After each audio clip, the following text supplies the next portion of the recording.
शरीर में तीनोटी स्थान में मालिश करिथाए मनीष को दीर्घायु। पूर्व काल रे लोके 100 वर्ष बंचिबा थिला गोटे साधारण कथा। सेतेबेले खाद्य पेय और जलवायु संपूर्ण सुस्थ थिला। सेतेबेले मध्य लोके मधुमेह, हार्ट अटैक, स्ट्रोक भली रोग रे पीड़ित होउथिले। किंतु आजिकाली छोट छोट पिला मध्य एभली गंभीर रोग रे पीड़ित होउछन्ति, जहा द्वारा आयु ह्रास हो जाउछि।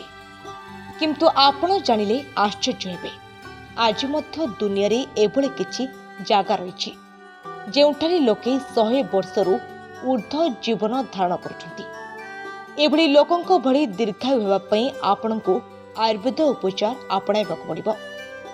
ए आयुर्वेद उपचार मध्यरु गोटे हेउछि मालिश।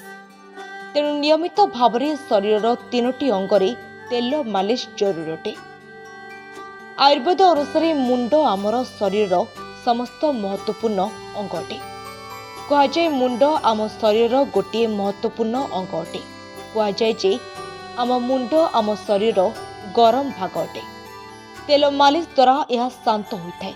तेल मालिश द्वारा मस्तिष्क ग्राउंडिंग एनर्जी आसी एवं मस्तिष्क शांत रहिले मानसिक चाप ह्रास हो आम रोग निकटरू दूरे रही था, जहाद्वारा दीर्घायु हेबार संभावना बढ़ी जाए। कान को आकाश और वायुर घर बोली कहुए, तेणु कान को सुस्थ रखिबा सर्वदा जरूरी। तेणु उषुम तेल नियमित कान मूल मालिश करने जरूरी अटे। यह द्वारा रोगरू मुक्ति मिले, रक्तचाप संतुलन हुए एवं रोग मुक्त शरीर कारणरू आयु वृद्धि होता है।